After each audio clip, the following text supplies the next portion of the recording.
Lulusan termuda 25 tahun 10 bulan dari Prodi Doktor Fisika. Fisika material anak Olimpiade Fisika, 40 publikasi, IPK 4. Ini ijazahnya asli nggak? Aduh, bahas ijazah ini.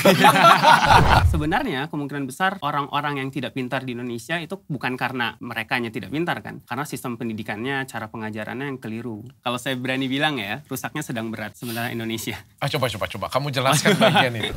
Kalau semua orang pintar pergi ke negara lain, kayaknya lebih dihargai di negara, let's say Jerman, Taiwan, atau apapun itu, maka yang tersisa di Indonesia adalah orang-orang yang tidak sepintar yang berangkat. Sehingga akan degradasi terus negara kita. Jadi memang harus ada yang mulai, ya supaya beneran jadi Indonesia emas nanti nih, karena jadi Indonesia cemas kalau nggak kita perbaiki sekarang. Kamu tetap mau seidealis itu, atau kamu mau kaya? Wah, pertanyaan berat nih. Waduh. Wah berat nih pertanyaannya.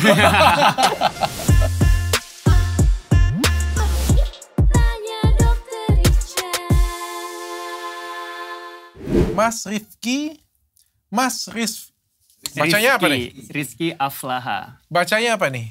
Rizky Aflaha. Ya. Oke. Panggilannya? Panggilannya Aflaha, Dok. Oh, apa yang Aflaha justru. Bukan. Rizky kebanyakan soalnya. Sudah Aflaha ya? Aflaha ya. Oke, umur berapa? Umur 25. Sekarang sebenarnya sudah 26. Karena kemarin di September. Masih single? Masih. Itu pertanyaan penting bagi yang nonton. Singlenya dalam arti status belum menikah. Belum menikah. Tapi udah ada calon insya Allah. Sudah ada calon, ya. Oke. S3, doktor? Iya. IPK 4? IPK 4. Mantap. 25 tahun, doktor IPK 4. Betul. Mas, jangan terlalu pintar, Mas. Waduh. Kurang dihargain di sini. Waduh, itu dia tuh. Itu tuh yang seru tuh dibahas tuh sebenarnya. SD berapa tahun? Kalau SD normal 6 tahun. Terus SMP-nya dulu di MTS ya, jadi 3 tahun. Terus lanjut MA 3 tahun. Jadi emang nggak ada program akselerasi. Oh, nggak ada masalah? Nggak ada. 18 tahun berarti kuliah ya? 18 tahun? Iya dong. Total berarti ya. Enggak. Maksudnya gitu. Umur 18 tahun masuk kuliah kan? 17 waktu itu. 17 masuk tahun. Kuliah. Oke, kayak gimana ceritanya? Kok bisa doktor umur 25 tahun? Iya, jadi emang kalau dulu tuh S1-nya agak cepat sih saya. Jadi selesai di semester 7 pada saat itu. 3,5 tahun kuliahnya untuk S1. Habis lulus langsung lanjut S2 lagi. Jadi ada beasiswa namanya PMDSU Dok. Itu dari Kemendikbud dulu. Sekarang kan Kemendikti Saintek ya. Itu program magister menuju dokter untuk sarjana unggul. Jadi beasiswanya tuh S2 langsung S3. Itu selama 4 tahun. Jadi emang S2-nya cuma setahun, sisanya 3 tahunnya S3. Nah itu yang bikin cepet tuh. Ambil dokter apa berarti? Fisika. Wah. Kamu seperti teman saya ya. Waduh, siapa tuh? Kamu dokter fisika berarti? Fisika, itu betul. benar IPK-nya 4? IPK-nya 4. Untuk yang doktorat ya, doktoralnya. Orang katanya kumpul 2 penelitian, kamu 40? 40, betul. Jadi kan emang kalau untuk... Kamu kurang kerjaan atau kayak gimana? Justru karena selalu kerja berarti itu. Kan kalau untuk yang beasiswa PMDSU, itu emang diminimalkan publikasinya itu syarat lulusnya ya, itu 2.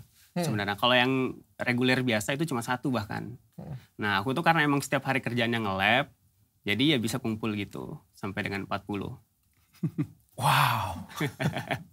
Ini udah selesai ya? Udah selesai, alhamdulillah Dok. Kamu pintar banget ya berarti ya? Sebenarnya kalau pintar banget enggak sih. Ada banyak yang lebih pintar Dok. Karena kan kalau di Fisika UGM tuh ada banyak KBK-nya ya, kelompok bidang keahlian. Ini ijazahnya asli nggak? Asli kali ini. Asli, cuma nggak dibawa emang. asli. Aduh, bahas ijazah ini. Tapi memang ada yang ijazah palsu memang ada.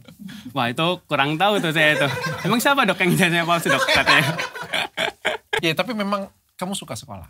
Sekolah suka banget belajar. Kemudian pas masuk kuliah tuh dikenalin sama penelitian. Ternyata makin suka lagi. Oke. Ini abis jadi dokter maunya apa jadi?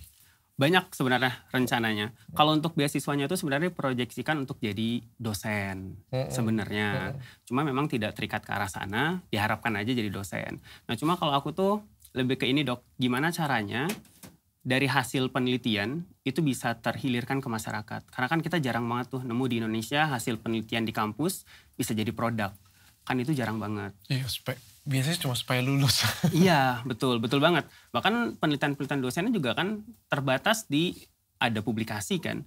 Publikasi jurnal internasional misalkan. Berhenti di situ, tapi nggak dilanjutkan supaya bisa jadi produk yang bisa dirasakan di masyarakat. Nah itu aku dan profesorku, Profesor Kuatriana, beliau, kita tuh berencana supaya hasil riset itu bisa terhilirkan. Jadi panggil kamu sekarang apa? Profesor atau apa? Waduh, masih belum kalau profesor. Belum. Doktor ya? Iya. Doktor? Kayaknya manggil lama aja ya, gak usah pakai gelar. Kayaknya bebannya berat itu dok, soalnya dok. Lah kan memang udah. Betul sih. Tapi akhir-akhir ini dipanggil dokter tuh saya masih belum terbiasa sebenarnya. Kenapa? Kamu ikut Olimpiade Fisika? Iya, dulu. Berarti kamu kenal Yohanes Surya? Oh, kenal. Deket banget ya. Oh, deket enggak ya. Cuma emang salah satu yang bikin saya suka fisika mungkin Bapak Yohanes Surya. Ya. Karena ceritanya kan inspiratif banget ya. Beliau tuh membuktikan bahwa sebenarnya kemungkinan besar orang-orang yang tidak pintar di Indonesia itu bukan karena merekanya tidak pintar kan. Karena sistem pendidikannya, cara pengajarannya yang keliru. Coba. Kamu jelaskan bagian itu. Ya kan yang paling terkenal dari Bapak Yohanes Surya kan yang beliau tuh bawa beberapa orang Papua ya untuk menjuarai Olimpiade Matematika kan. Nah, padahal yang dipilih kan pada saat itu siswa-siswa yang berprestasi, yang tidak berprestasi lah, bisa dibilang yang terbodoh lah di antara rekan-rekannya. Aku pernah dengar, temanku pernah cerita itu. Ya, itu kan luar biasa banget ya. Dan bisa dibikin supaya mereka ini bisa juara Olimpiade. Nah, berarti kan memang itu real ya? Itu real. Saya baca ceritanya, baca beritanya. Itu kan berarti itu memang masalahnya metode pendidikannya saja yang salah. Bisa jadi iya. Kalau menurutku mungkin iya dok, kemungkinan besar iya. Karena kan aku juga ngajar Olimpiade, ngajar untuk SMP, SMA kayak gitu. Nah memang ada banyak siswa ya yang udah deket, aku kadang suka tanya, kamu tuh kalau diajarin di sekolah tuh paham gak sih? Enggak kadang. Nah itu kan berarti kan memang ada yang perlu diperbaiki lah dari sistem pendidikan kita. Entah dari cara pengajarannya dan segala macam. Berarti kamu pernah dididik oleh Yohanes Surya? Kalau dididik enggak. Pernah ikut pelatihan beliau? Belum pernah pada saat itu. Cuma di sekolah aja. Karena dulu kebetulan guruku tuh lulusan ITB. Jadi emang udah oke banget lah pada saat itu. Baru saya makin tanya, dia masih tidur berapa jam sekarang? Emang dulu tidur berapa jam dia? Katanya tidurnya sebentar katanya. Sebentar ya? Kebanyakan gitu sih soalnya. Katanya, kata teman saya tidurnya sebentar. Kamu cinta fisika? Cinta fisika, cinta hampir semua hal di situ suka sih dok. Kecuali yang teorinya dalam banget ya. Karena kan itu kayaknya teman-temanku yang ngambil teori lebih oke lah. Aku kan soalnya fisika material. KBK-nya. Fisika material anak Olimpiade Fisika. S1-nya apa? S1 fisika. Ambil S2 fisika. Betul. S3 fisika. Fisika juga. 40 publikasi. Iya. IPK 4.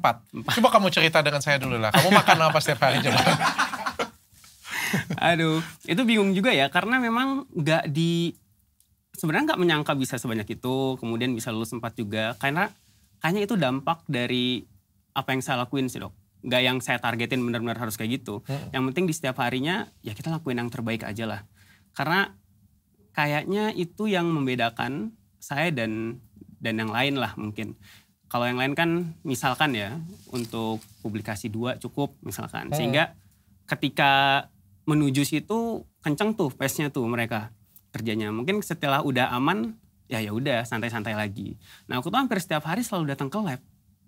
Gak peduli publikasinya udah cukup atau belum, tetap datang ke lab terus. Coba, salah satu publikasi kamu apa? Kalau aku tuh risetnya di bidang nanofiber. Coba, sebenarnya. Apa judul publikasi kamu?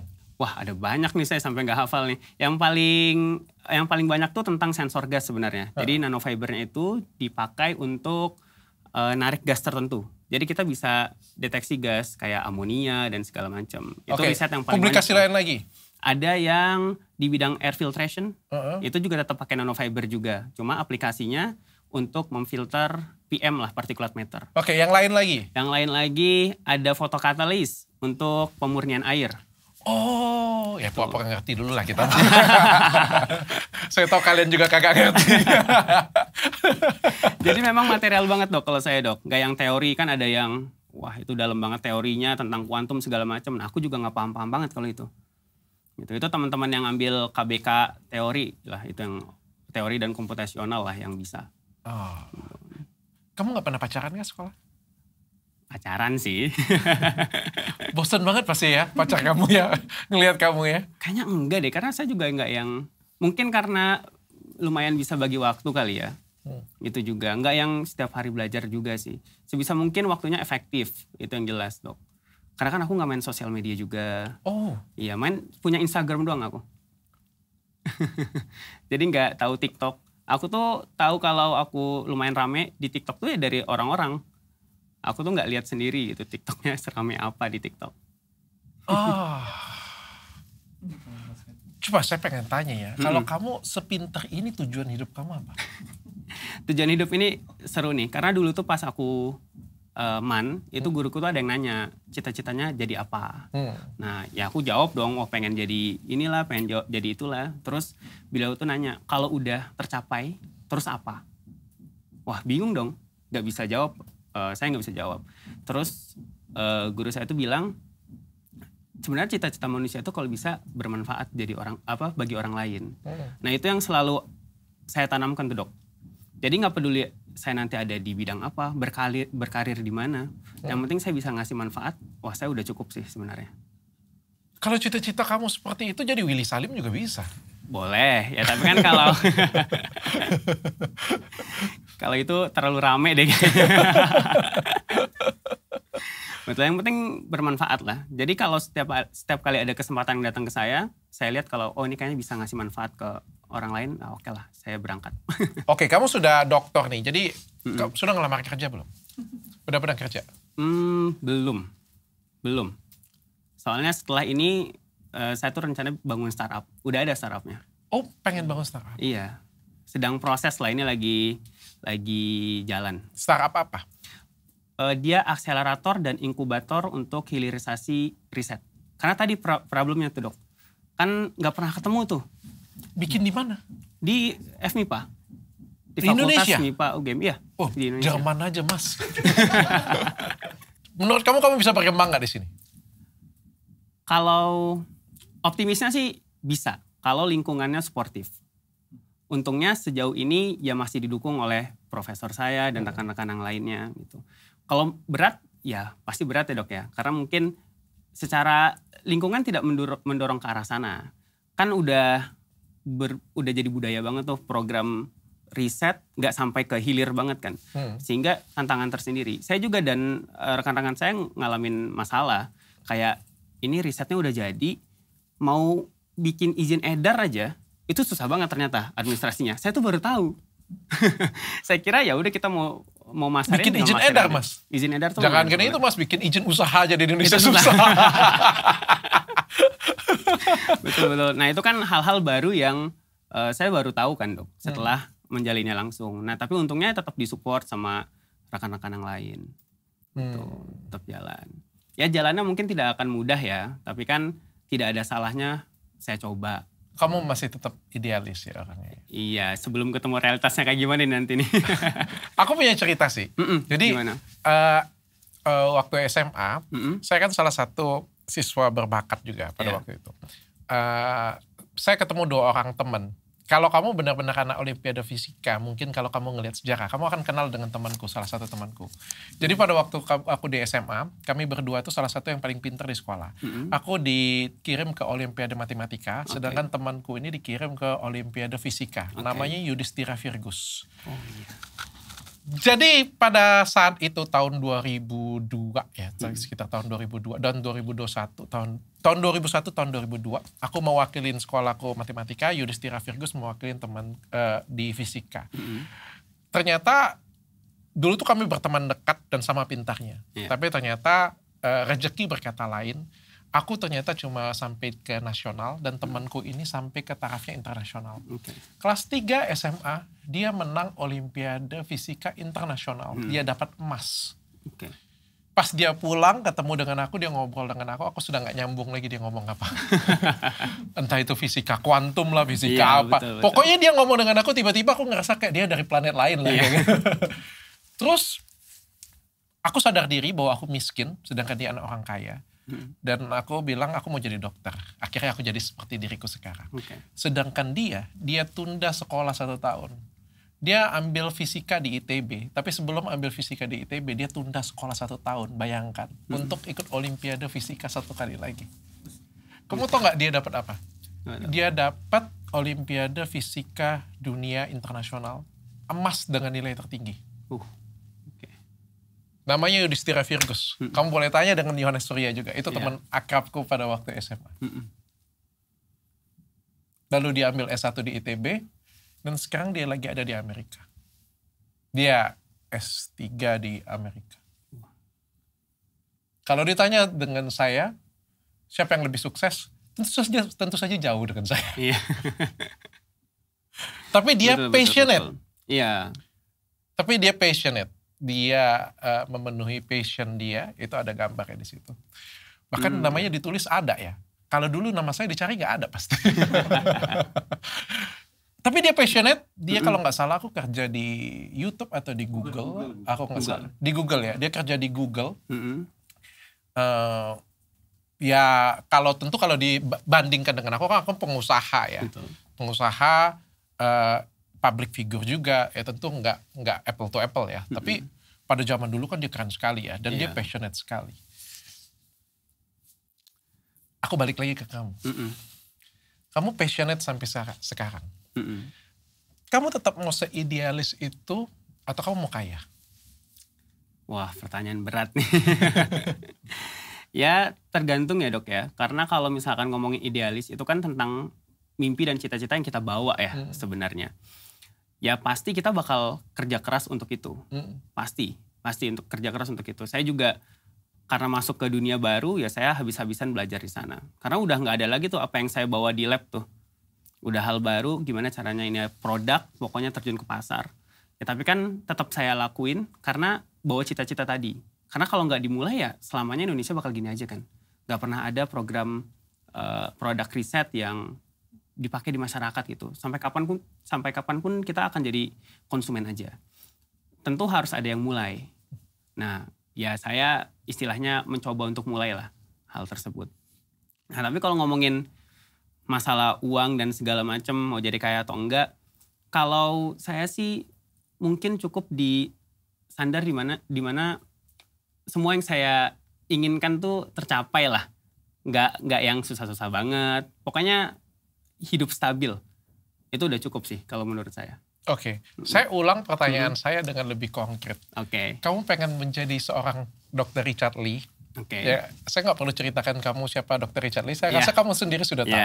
Atau kamu pengen menjadi seperti Yudhistira Virgus, sahabat saya? Mungkin ya karena tentang produk, mungkin akan kayak dokter. Mungkin. Tapi kan ya sama ya, bukan masalah kayaknya. Tapi kamu, aku ngerti loh kalimat kamu, tapi belum tentu masyarakat ngerti loh. Intinya adalah dia pengen invention sesuatu, dia pengen inventing sesuatu, dan pengen akhirnya pengen jadi Yudhistira Virgus yang berujung jadi seperti aku. Benar kan? Iya, betul. Ya kan? Betul. Tapi it's not easy loh. Betul, pasti. Saya udah bahkan tahu. itu saya tidak mendengar kata-kata itu dari seorang sahabat saya. Tahu nggak kenapa dia bilang? Kenapa? Dia bilang orang Indonesia tidak akan bisa menghargai saya. Saya tidak akan balik ke Indonesia, dia bilang. Betul. Ya itu emang masalah negara kita sih dok. Kamu yakin kamu bisa? Yakin. Sejauh ini masih yakin. Sejauh ini ya. Karena kan itu dampak ya. Balik lagi dampak dari betapa kerasnya saya berusaha di prosesnya sebenarnya. Kalau saya ditanya nih dulu 3 tahun lalu, bisa nggak lulus publikasinya 40? Nggak kebayang juga. Manusia mana yang bisa kayak gitu? Nggak kebayang juga. Meskipun ada beberapa teman saya yang mencapai taraf itu juga. Tapi kalau ditanya ke saya pribadi, nggak akan kepikiran. Tapi kan akhirnya saya tumbuh di prosesnya, saya punya tekad ke sana. Nah mungkin akan terjadi juga hal yang sama dengan yang sekarang. Yang penting kan saya pasang mimpinya dulu nih, saya berusaha keras ke sana. Ya mungkin nggak akan jadi sesempurna apa yang saya bayangkan. Tapi kan setidaknya sudah ada yang mulai. Mungkin nanti juga akan jadi budaya baru juga. Tapi publikasi kan dan realisasi kan itu sesuatu hal yang berbeda. Betul. Saya punya cerita gini ya. Ini cerita yang aku masih ingat banget dari SMA. Kamu tahu Cristiano Ronaldo sama Lionel Messi? Betul. Tahu ya? Iya, tahu. Oke. Lionel Messi lahir di mana? Orang dari negara Argentina. mana? Oke. Cristiano Ronaldo dari negara Dari mana? Portugal. Kalau Ronaldo Tonggos dari negara mana? Dari Brazil. Oke. Itu negara yang memang dari awal, dari basicnya, itu sangat menghargai sepak bola. Betul. Jadi kayak mereka itu lahir, ya sepak bola, main sepak bola itu biasa. Kamu kebayang nggak kalau Lionel Messi, Cristiano Ronaldo, sama Ronaldo Tonggos, itu lahirnya? Menurut kamu jadi apa sekarang? Waduh. Wah berat nih pertanyaannya. Kalau nggak main bola kaki, mereka kira-kira ngapain? Waduh, kalau nggak ada skill spesifik susah ya di Indonesia. Betul. Artinya lingkungan itu amat sangat penting. Betul. Sepakat saya itu, Dok. Orang yang tepat harus lahir di tempat yang tepat. Betul. Benih yang baik harus ditanam di tempat yang baik. Betul. Aku punya cerita lagi. Pada suatu hari ada orang yang bawa benih. Ini cerita banyak terkenal sih ya. Ada bawa benih. Benih itu tercecer di batu. Benihnya udah bagus nih, tercecer di batu. Bisa tumbuh nggak? Nggak. Bawa lagi, tercecer di pasir. Tumbuh nggak? Nggak. Bawa lagi, tercecer di semak belukar yang dalam sekali, banyak duri-durinya. Tumbuh nggak? Datang lagi, jatuh di tanah yang subur. Tumbuh nggak? Tumbuh. Artinya sebuah benih yang sama, benih yang bagus sekalipun, akan tumbuh di tempat yang subur. Betul. Saya tanya balik lagi ke kamu lagi sekarang. Makanya kita ngobrol sih. Karena kebetulan kalau misalnya podcast tempat lain mungkin, kalau aku paham. Iya. Karena aku berasal dari sana juga. Dari sana juga. Aku kan anak olimpiade matematika yang geser haluan, karena aku tidak yakin. Kalau enggak mungkin saya seperti kamu sudah. Yeah. Saya cinta banget mas matematika mas. Sumpah saya cinta banget matematika. Tapi saya tidak yakin. Menurut kamu masih bisa nggak itu terrealisasi? Bisa, tetap bisa sih dok kayaknya dok. Okay. Mungkin tapi meledaknya nggak akan sekarang. Karena saya tuh masih berpikir bahwa ini harus ada yang mulai. Kalau semua orang misalkan milih, kayaknya lebih dihargai di negara, let's say Jerman, Taiwan, atau apapun itu. Kalau semua orang pintar, pergi ke negara lain, maka yang tersisa di Indonesia adalah orang-orang yang, mohon maaf, tidak sepintar yang berangkat. Sehingga akan degradasi terus negara kita, ya kan? Pendidiknya nanti akan seperti itu, terus ke bawahnya. Jadi memang harus ada yang mulai. Nah, kalau menurut dokter sendiri, kalau misalkan memang sekarang budayanya belum ada. Tapi kalau kita coba mulai dari program riset misalkan yang ada di kampus, produknya kita hilirkan. Apakah itu salah nggak dok kira-kira dok? Enggak ya? Kalau saya jawab dengan kamu, saya jawab tidak salah. Apa yang kamu perjuangkan, idealisme kamu saya hargain. Dan menurut saya itu saya acungin jempol sebagai nasionalis Indonesia. Yeah. Kalau menurut kamu mulai sekarang. Dan kalau kamu berhasil, siapa yang akan menikmati? Generasi keberapa? Bahkan sebelum saya ngomong, kamu sudah ngomong duluan. Siapa yang akan menikmati? Menurut kamu pada waktu Rudi Hartono dulu main basket lagi, main badminton, bulu tangkis ya. Menurut kamu generasi keberapa yang menikmati hal itu? Beberapa generasi setelah.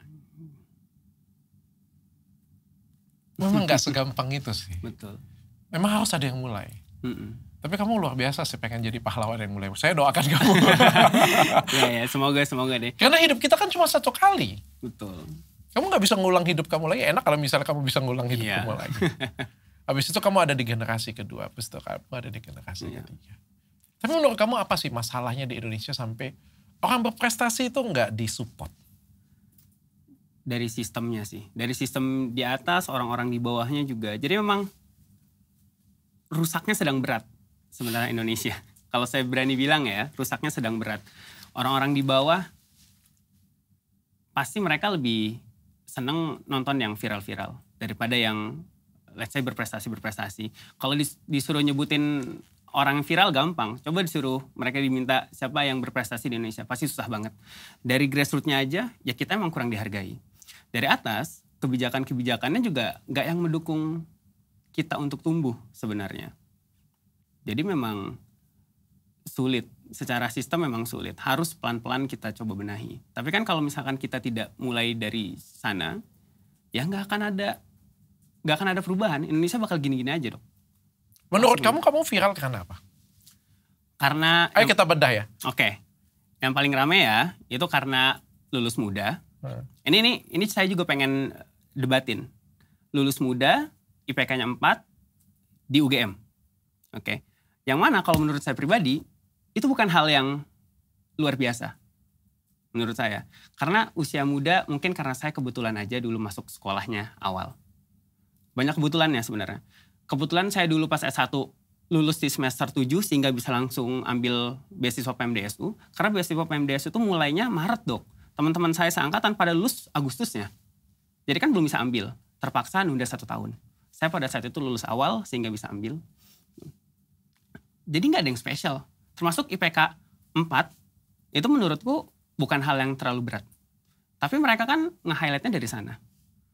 Terus-terusan di sana tuh. Nggak ada yang bahas masalah publikasi. Jarang ada dok. Coba aja. Padahal menurut saya, kalau ditanyain lebih milih mana nih, lulus muda atau publikasi banyak? Saya bakal publikasi banyak. Karena itu yang ngasih dampak. Mas, di Indonesia mas kita podcast kayak gini, kita bahas prestasi mas, yang nonton dikit. Betul. Coba kalau cerai mas. Rame. Tuh. Selingkuh. Rame. Kadang aku tuh juga, kadang aku juga sedih sih sebenarnya sih. Ada yang lucu ini ya. Kemarin kan pada ribut flexing. Ada yang ribut itu, wah ini flexing sih. Aku nggak ngerasa aku flexing ya. Tapi teman-temanku tuh pada dituduh flexing.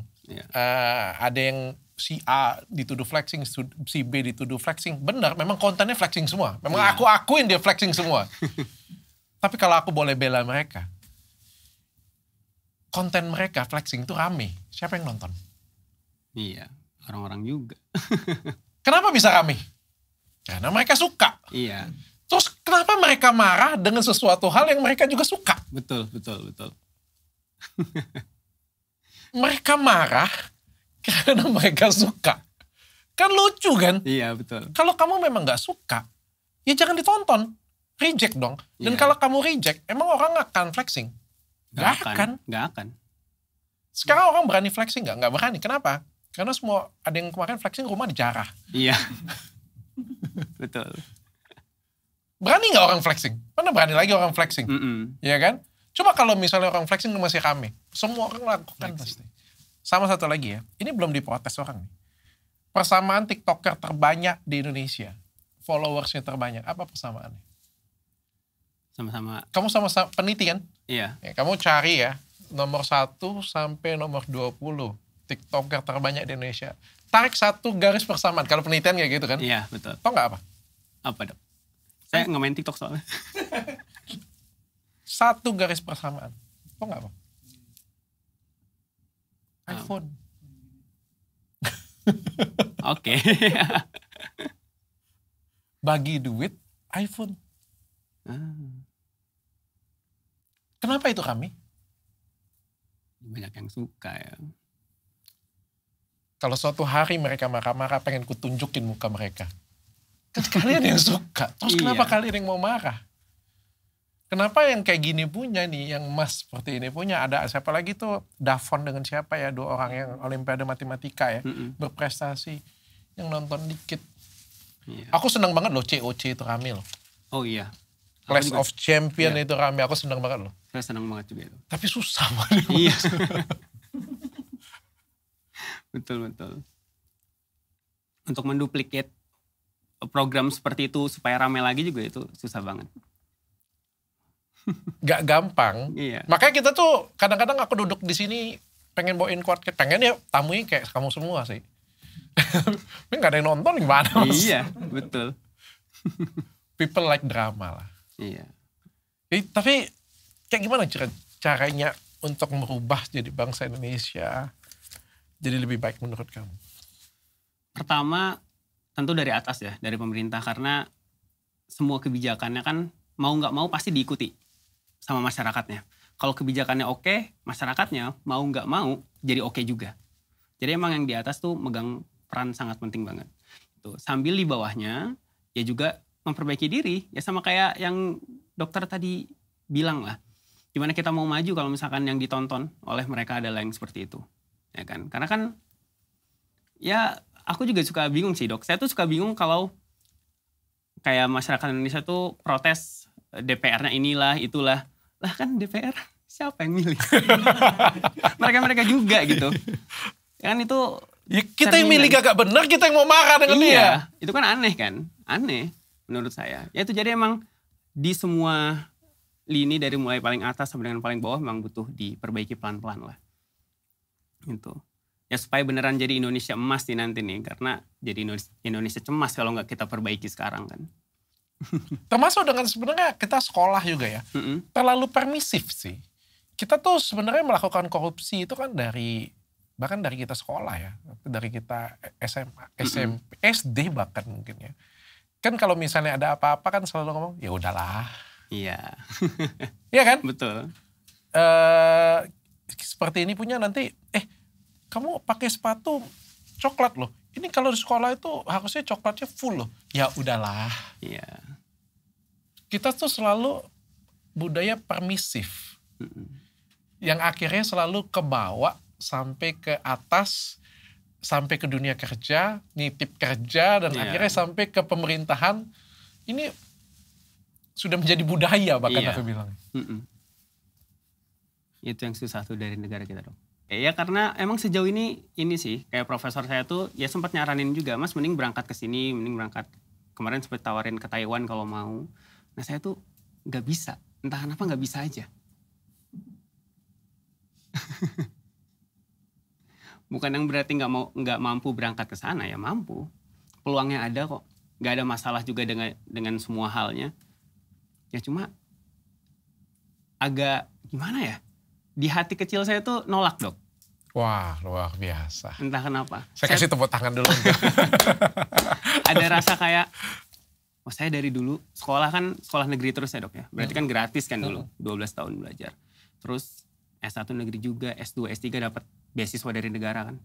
Jadi saya ngerasa punya tanggung jawab. Saya bisa aja milih keluar. Tapi saya kan merasa punya beban moral ya. Saya udah ditumbuhkan nih oleh program beasiswa dari pemerintah. Ya masa saya nggak ngasih sumbangsi apa-apa sih ke negara ini. Itu tuh ada rasa kayak gitu. Setiap kali saya ditawarin tuh sama profesor saya selalu diem. Pertama diem karena saya nggak berani ngelawan profesor saya. Nggak mungkin saya langsung tolak dong. Diem kedua ya saya mikir kalau kayaknya enggak deh. Karena ya banyak hal yang saya ngerasa mungkin kalau dikasih kesempatan saya bisa bantu perbaiki. Mungkin. Gitu. Jadi memang ya itu alasannya kenapa saya ini. Jadi ini sudah S3, kamu sudah mau siap ke tempat kerja atau mau ambil profesor lagi? Satu langkah lagi nih profesor. Kalau profesor kan sebenarnya jabatan akademik ya kalau nggak salah. Jadi memang harus. Bisa kan nggak akademik bisa kan? Inventing something? Kalau nggak salah itu jabatan fungsional di kampus kalau saya nggak keliru ya. Iya itu fungsional bisa sebagai profesor kehormatan ya. Saya nggak paham tuh kalau yang profesor kehormatan dibenarkan atau tidak ya. Karena setauku itu tuh jabatan fungsional kalau saya nggak keliru ya. Guru besar itu. Jadi harus di kampus atau di lembaga penelitian kayak BRIN kalau di Indonesia. Kalau inventing something kayak gitu nggak bisa bikin sendiri nggak bisa ya? Nggak bisa. Paling itu dokternya boleh. Dokter kehormatan.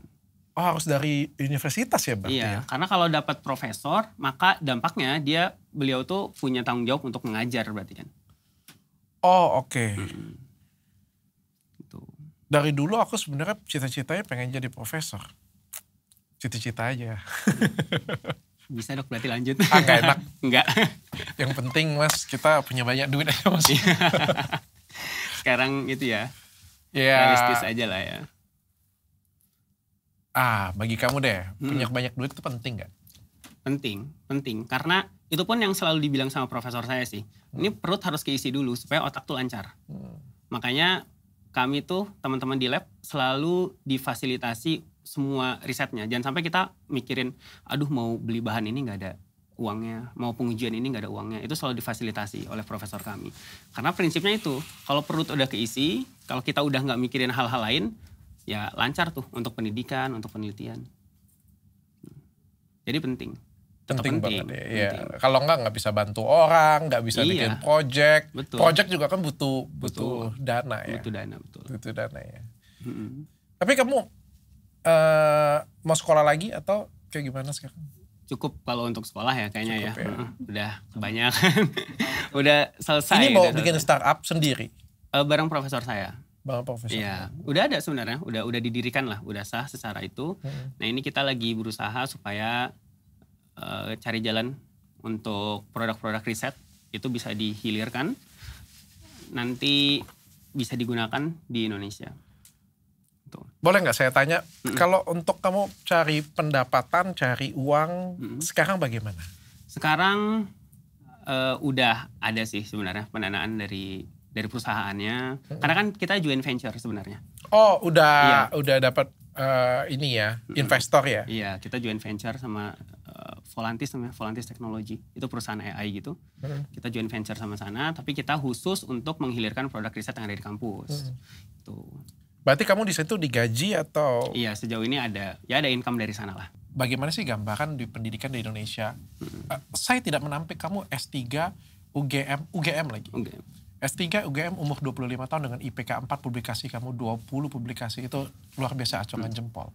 Tapi kan kita pengen lihat seberapa besar apresiasi untuk kamu. Dan ini kan juga jadi bahan acuan untuk pemerintah kalau misalnya menonton ini juga. Ini loh anak-anak kalian yang berprestasi, anak-anak kalian yang luar biasa, bibit-bibit unggul bangsa Indonesia, itu dihargain berapa? Yang seharusnya kalau di luar negeri, harusnya dihargain berapa? Iya. Aku bukan pengen bahas kamu dapat kecil sekali, besar sekali, enggak. Bukan itu. Tapi kesian loh, anak-anak seperti kalian harusnya itu dihargain seberapa. Kamu tahu nggak kalau misalnya anak-anak seperti kamu, lulus kalau di Amerika itu ada namanya, apa ya, aku lupa ya namanya, Valley apa kayak gitu punya. Oh, fellowship researcher mungkin ya, atau postdoctoral. Enggak, ada. Dia itu, Silicon Valley kayak gitu punya. Dia, iya benar-benar di situ. Itu fresh graduate aja dibayar miliaran loh. Gede banget ya. Orang seperti kamu lulus kalau di Amerika. Ini ceritanya by temanku ya. Iya. Itu begitu lulus, itu direbutin oleh perusahaan-perusahaan besar seperti Microsoft, Google, YouTube, dan lain sebagainya. Itu fresh graduate-nya aja. Kalau orang pintar memang berbakat dengan penelitian seperti kamu tadi, itu orang rekodnya miliaran loh satu bulan.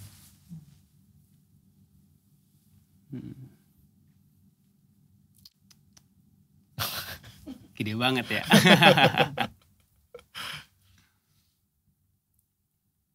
Sedangkan di Indonesia kamu pasti masih double digit. Iya. Dan double digitnya juga nggak digit-digit mewah juga. Iya, betul. Tapi aku berharap, hari ini aku ngobrol dengan kamu, aku berharap kamu bisa mampu, tetap harus ada orang yang bisa merubah ini kan. Iya. Kalau nggak Indonesia nggak merdeka. Iya. Karena Indonesia merdeka kan dari orang-orang satu persatu yang naif seperti kamu. Iya kan? Iya. Jenderal Sudirman kalau nggak senaif ini, Indonesia nggak merdeka loh. Betul. Semangat. Bapak Soekarno, kalau nggak senaif kamu, pasti ada orang seperti aku yang akan ngomong, ngapain lu juang? Ntar kalau ditusuk pisau lu sendiri yang mati. Iya. Tapi mereka berjuang kan? Betul. Dan akhirnya Indonesia merdeka kan? Iya. Butuh orang yang tetap berjuang kan? Dan aku senang kamu berjuang sih, walaupun ya memang ujiannya tadi sudah aku ceritain. Tapi someday aku akan senang kalau misalnya suatu hari nanti Indonesia berubah karena kamu. Wah. Ya semoga bisa. Akan Tapi saya usahakan. kalau ada adik-adik yang nonton nih ya, adik-adik yang juga berbakat dan juga pintar dan hobi juga belajar, apa yang pengen kamu sampaikan dengan mereka? Kalau jangan dari saya, karena mental saya sepertinya sudah cukup rusak. Oke. Yang pertama, jelas kalau bisa semakin diperdalam keilmuannya. Karena saya tuh selalu yakin bahwa kalau orang-orang yang spesifik punya skill di bidang tertentu, mereka pasti jadi. Nah, di Indonesia kan kadang-kadang semuanya serba tanggung ya. Pintar nggak pintar-pintar banget kayak gitu. Coba fokus ke sana, itu pasti jadi. Terus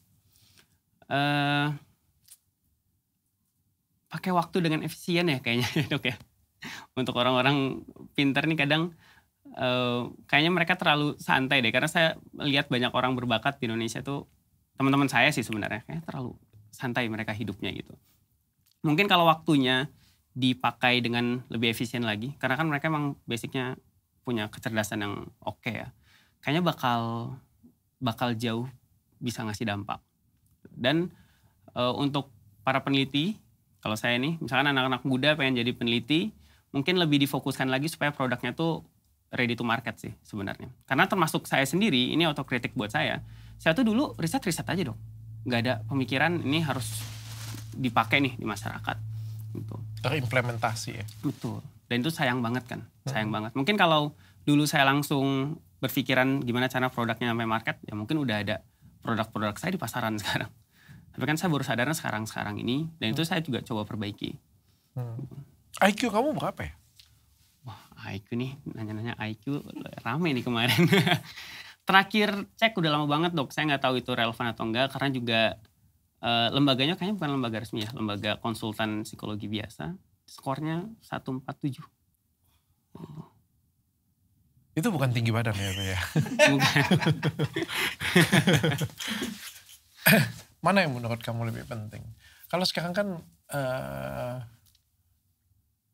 kamu sekolah, kamu punya tabungan berapa sekarang? Lumayan lah. Ada. It's not very important for me. Iya, I know. Umur kamu 25, kamu sudah punya tabungan sekarang? Sudah. Mana yang lebih penting menurut kamu kalau kamu bisa memilih?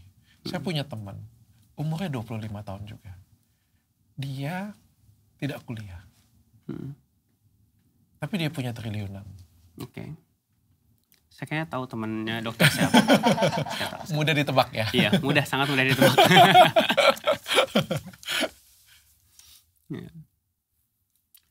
Dengan yang? Kamu pilih yang mana? Kehidupan kamu sekarang atau kehidupan dia?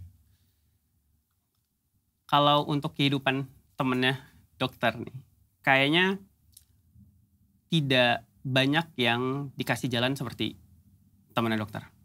Oke.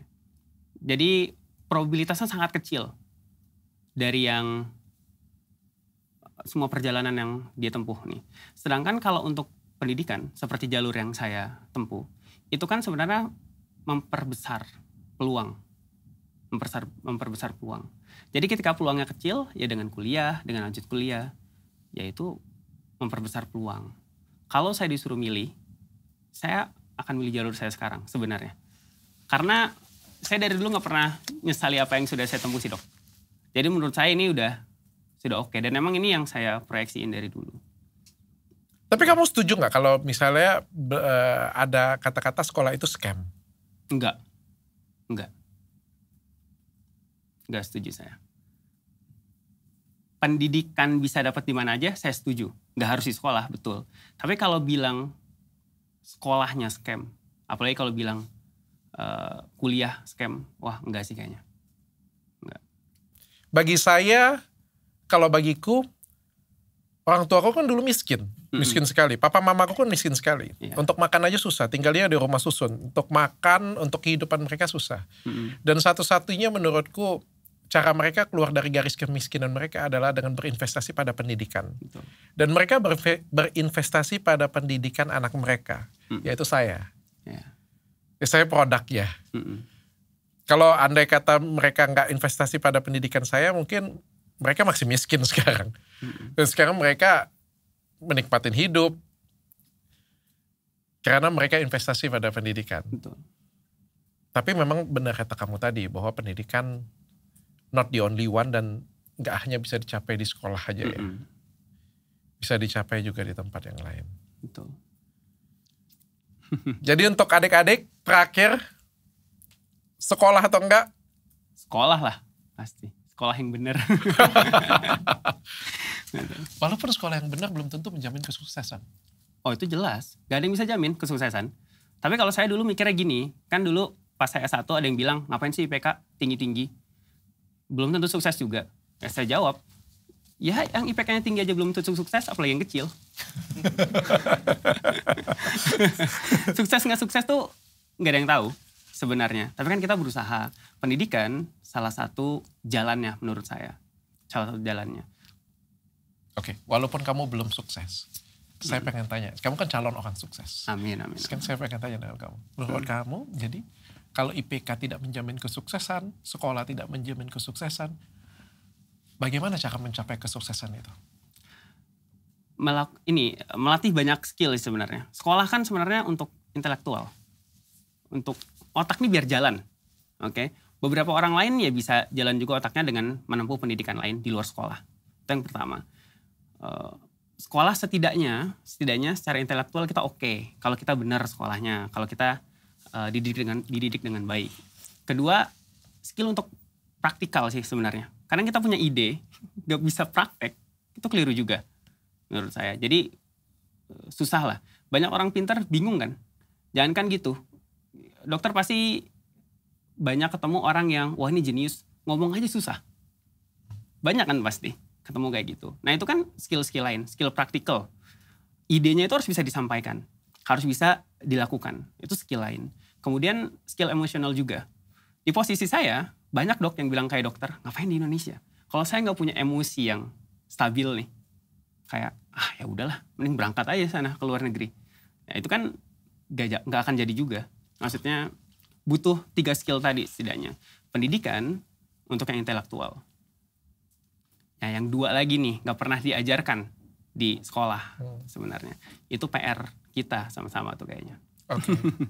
Jadi sekolah itu adalah tempat untuk kita belajar sebenarnya. Betul. Luar biasa sekali. Saya senang ngobrol dengan kamu, saya senang ngobrol dengan orang pintar. Mudah-mudahan kamu bisa ngajarin teman-teman yang lain juga. Tapi benar kata kamu tadi, yang pintar itu